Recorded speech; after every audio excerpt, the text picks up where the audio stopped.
changement climatique, il est 2 fois plus important sur nos territoires qu'ailleurs en France, en fait, quand on est en moyenne montagne. Donc ça, c'est un vrai défi qu'il faut relever, mais on a toujours été capable de relever les défis qui s'offrent à nous, et celui-là, on va le relever comme les autres. Semaine de l'agriculture sur Radio Mont-Blanc. C'est avec la coopérative fruitière du Val d'Arly, par les producteurs et pour les producteurs.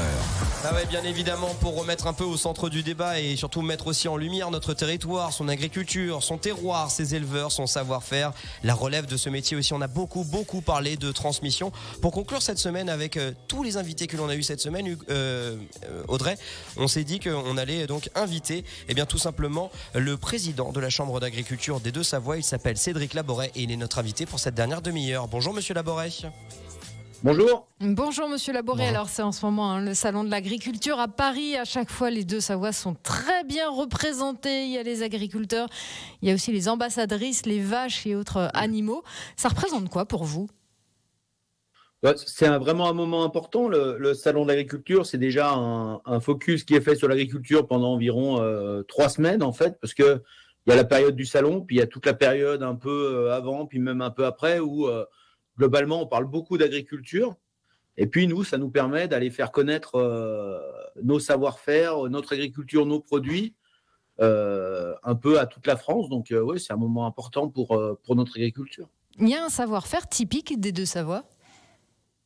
Ah bah oui, nos produits sous signe de qualité, nos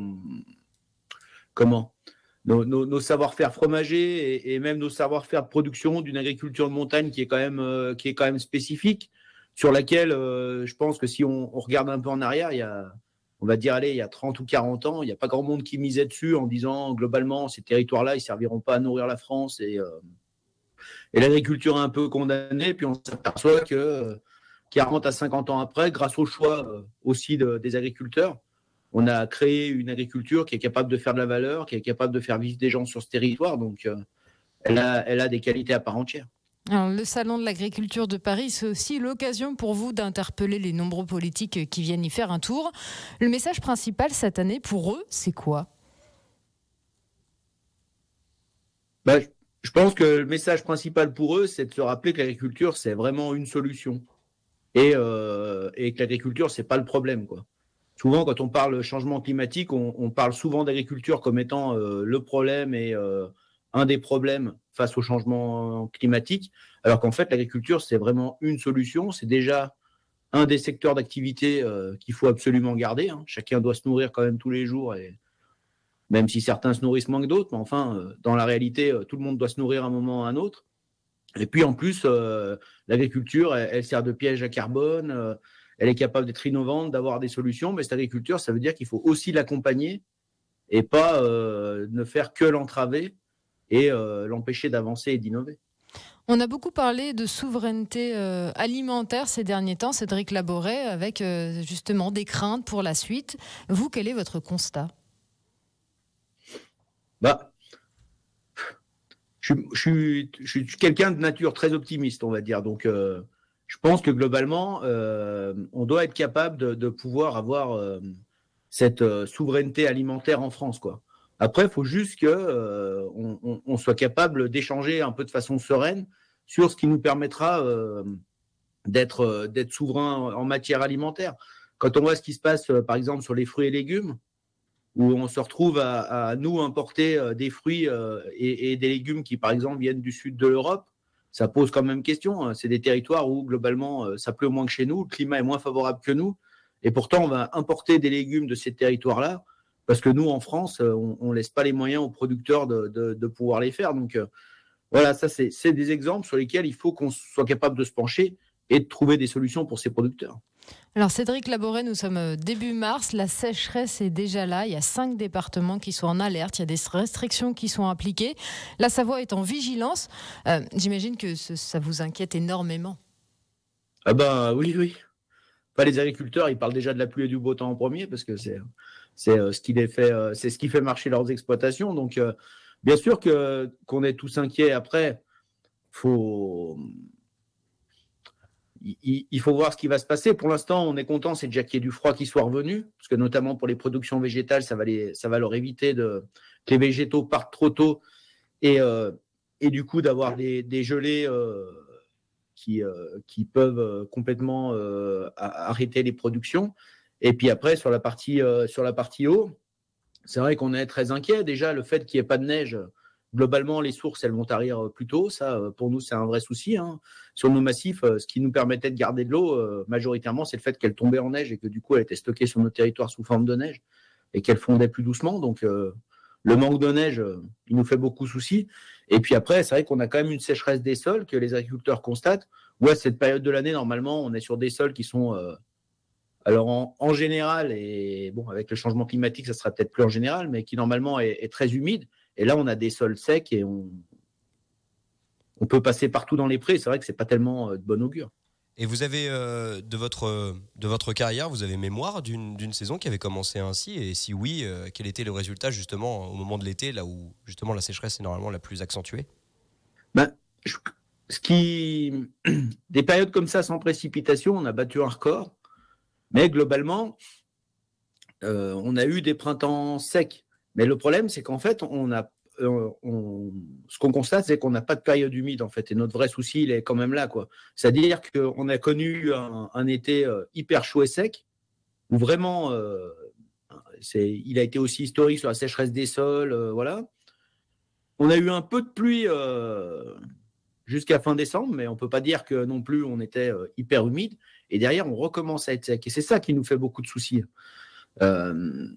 Je pense que pour l'instant, il y a peu d'agriculteurs qui ont connu ça. Moi, je n'ai pas non plus une carrière. J'ai que 40 ans, donc je ne peux pas non plus, par rapport à des gens qui ont 80 ans, je n'ai pas le recul qu'ils peuvent avoir eux.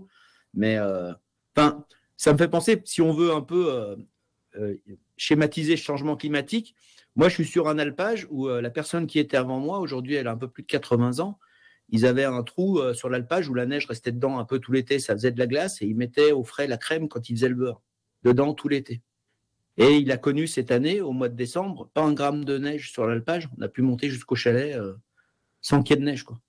Et ça, le changement climatique, c'est un peu ça. Et du coup, comment on va être capable de passer ce cap et changer nos habitudes et trouver de nouvelles façons de travailler, ça va être notre grand défi pour demain. Justement, Cédric Laboré, à quel point les éleveurs et les agriculteurs peuvent modifier leurs pratiques pour limiter la casse face à ce dérèglement climatique?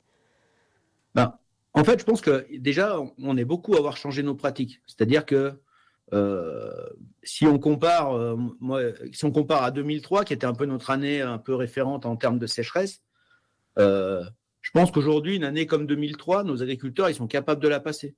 Parce que globalement, ils ont implanté des cultures plus résistantes au sec et surtout à la chaleur. Ils ont commencé à appréhender ces périodes de sec l'été, ce qu'ils ne faisaient pas avant du tout, quoi. Donc, il y a déjà des choses qui ont été changées. On continue, nous, à la Chambre d'agriculture, à accompagner les producteurs sur les plantes qu'ils vont pouvoir mettre, sur leur façon de travailler aussi leur sol. On les accompagne aussi dans leur plan de pâturage, leur plan de fumure. Et puis, on a un enjeu à mettre en œuvre sur nos territoires, ça va quand même être le stockage de l'eau, parce que ça va faire partie des choses qui vont nous permettre ou pas de pouvoir aussi passer l'avenir, parce que sans eau, on ne fait pas d'agriculture. Donc ça, vraiment, ça va être notre enjeu pour demain. Oui, vous vous dites, d'ici 10 ans, il faudra absolument qu'on parle retenue collinaire ou bassine, enfin, quel que soit le nom qu'on leur donne, il faut absolument qu'on mette ça en place. Oui, moi je suis savoyard, donc nous on parle de gouille, mais quelque part c'est du patois, le mot il change pas grand-chose. En fait, la vraie réalité, c'est dans 10 ans, il faudra qu'on les ait faites. Il ne faudra pas juste qu'on en parle, quoi. Et là, aujourd'hui, pour l'instant, on a déjà du mal à en parler, on a beaucoup de mal à les faire, mais dans 10 ans, il faudra absolument qu'on en ait fait, parce qu'on en aura vraiment besoin.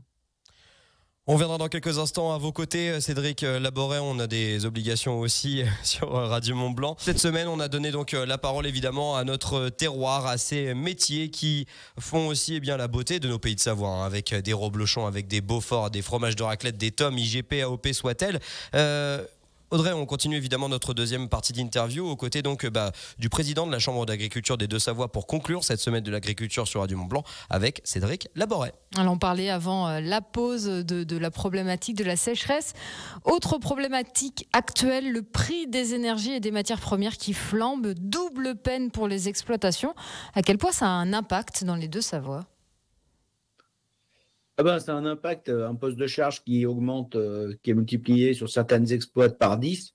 Forcément, ça se connaît.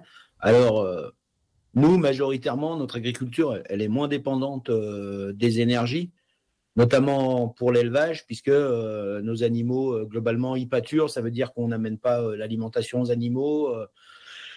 Donc, du coup, on passe moins d'énergie. Par contre, en production végétale, notamment, je pense un peu aux pommes et poires, eh ben, vous devez faire tourner des frigos pour conserver les fruits. Donc, du coup, en fait, cette hausse d'énergie, elle a quand même un impact et qui a un impact direct sur le revenu des agriculteurs, quoi. Vu que nos agriculteurs, malheureusement, ils ne gagnent pas tous 10 000 euros par mois, eh ben, quand vous augmentez de 15 ou 20 000 euros les charges sur une exploitation à cause de l'électricité, forcément, ça se connaît sur le revenu de tout le monde. Et quand on est en production végétale, notamment en arbo, là, les hausses, elles sont encore beaucoup plus importantes, puisque c'était déjà des gens qui avaient des postes électricité qui dépassaient des fois les 20 ou 30 000 euros et qui, du coup, maintenant peuvent dépasser les 200 ou 300 000 euros. Donc, voilà. Après, aujourd'hui, il y a un travail qui se fait, notamment, il y a eu les renégociations sur le prix de l'énergie, il y a eu les exploitations de moins de 10 salariés ont pu bénéficier d'un plafonnement de la hausse de l'électricité comme les particuliers. Donc, ça a permis pour certaines exploitations de passer le cap. Et puis, beaucoup d'entre nous réfléchissent au fait de mettre ou pas, par exemple, des panneaux photovoltaïques ou des choses comme ça pour autoconsommer notamment leur énergie. Et à quel point vous pouvez répercuter ces hausses du coût d'exploitation sur le prix de vente? On sait qu'il y a justement des négociations avec la grande distribution. À quel point vous pouvez répercuter ça et pas trop grogner sur votre marge? Je vais faire le discours inverse d'Édouard Leclerc. Édouard Leclerc, à chaque fois qu'on le voit à la télé, il nous donne l'impression que lui, il est obligé de se plier en quatre et que il rogne sur ses frais personnels pour que les agriculteurs y soient payés. Moi, il me semble pas que ce soit tout à fait ça. Quand les filières sont bien organisées, globalement, on a été capable de passer des hausses. Par exemple, la filière laitière, elle a plus passé des hausses sur le prix du lait et du coup, ça accompagne les exploitations. Par contre, cette année, les producteurs en production végétale, notamment en fruits, les hausses, ils n'ont pas pu les passer, voire même certaines filières où les prix se sont complètement écrasés. Je pense à la filière noix où globalement le prix il a été divisé par 2 quasiment par rapport à l'année passée. Donc là, pour ces filières-là, c'est très dur. Et je pense qu'aujourd'hui, on a quand même un vrai souci avec Egalim parce que ces producteurs-là, ils vendent aujourd'hui en dessous de leur coût de production et ils n'arrivent pas à répercuter les hausses qu'ils peuvent avoir. De manière globale, Cédric Laboret, est-ce que l'agriculture dans les Deux-Savoie est menacée pour les années à venir? Ça, c'est le verre à moitié plein ou à moitié vide. Globalement, nos territoires, ils sont au croisement de beaucoup de problématiques. On parlait tout à l'heure du changement climatique. Le changement climatique, il est 2 fois plus important sur nos territoires qu'ailleurs en France, en fait, quand on est en moyenne montagne. Donc ça, c'est un vrai défi qu'il faut relever, mais on a toujours été capable de relever les défis qui s'offrent à nous, et celui-là, on va le relever comme les autres. Après, on est aussi et surtout un territoire qui accueille beaucoup de monde, et du coup, pour accueillir ce monde-là, on a besoin d'espace, et cet espace, on le prend quand même très majoritairement sur les terres agricoles. Et un de nos gros défis quand même pour demain, c'est aussi celui-là, c'est de maintenir les terres agricoles pour maintenir un outil de production, parce que quelque part, notre outil de production, c'est le seul, nous, on n'en a pas d'autre. Et si on n'est pas capable de pouvoir maintenir du terrain, on aura quand même un vrai souci, et pour installer, et pour que ce soit vivable. Parce qu'un des gros soucis aussi des agriculteurs, c'est aussi le fait de maintenant avoir beaucoup plus de voisins qu'avant, et du coup d'être interpellés de façon assez régulière sur leurs pratiques, pourquoi ils font ça. On leur fait sentir aussi que des moments ils gênent, que c'est compliqué. Et ça, aujourd'hui, ça devient quand même dur à vivre pour les agriculteurs. Donc, il faut aussi qu'on travaille là-dessus. Mais moi, je reste persuadé que notre agriculture, elle va s'en sortir, qu'elle est capable de trouver les réponses à ces problématiques et de valoriser ses produits. À quel point la redécouverte d'un savoir-faire agricole, cette mise en valeur du travail de la terre, je pense notamment aux ventes directes à la ferme qui attirent quand même beaucoup de monde. À quel point ça vous aide, ce phénomène? Quelque part, aujourd'hui, nous, c'est plus de 35% de nos exploitations qui ont un acte de vente direct à la ferme. Alors, des fois, c'est 5% de leur chiffre d'affaires, et des fois c'est 80%, mais du coup, ça aide tout le monde. Et moi, je mets dans vente directe, je mets aussi les magasins de producteurs, les magasins des coopératives, qui sont aujourd'hui des outils de commercialisation importants et bien sûr qui nous aident. Nous, aujourd'hui, on a des agriculteurs qui s'installent en faisant de la vente directe. Il faut bien reconnaître que suivant où on pourrait être placé en France, les clients ils sont pas à la porte, tandis que chez nous, on a cet avantage-là. Après, il ne faut pas non plus, je pense, trop embellir ce phénomène-là, quoi. Pour nous, les producteurs qui avaient connu au post-confinement, on va dire, une hausse importante des ventes, des consommateurs qui s'étaient retournés vers la vente directe, cet élan, il s'est quand même on est plutôt revenu quasiment au niveau de vente d'avant le Covid, et ça n'a pas permis Aujourd'hui, on ne peut pas dire qu'on ait une hausse terrible de nos ventes directes quand même. Cédric Laboré, le président de la Chambre d'agriculture Savoie-Mont-Blanc, merci beaucoup d'avoir été notre invité ce matin sur Radio Mont-Blanc. Merci à vous. Bonne journée. Merci Monsieur Laboré. Et donc, c'en est terminé bien pour cette semaine de l'agriculture sur Radio Mont-Blanc. On a offert des paniers garnis, on a fait un petit déj un peu spécial. On a eu aussi beaucoup d'invités. La Chambre d'agriculture à l'instant, des maîtres fromagers, la coopérative fruitière du Val d'Arly, de très jeunes agriculteurs aussi qui nous ont parlé de transmission. On peut aussi faire un petit cocorico avec notre Baptiste Prudhomme, jeune agriculteur qui vient juste de reprendre effectivement la ferme de ses parents du côté de Faverges et qui est monté donc à Paris pour le concours de race abondance au Salon international de l'agriculture de Paris, qui arrivait, comme tu le disais Hugo, à la 3e place.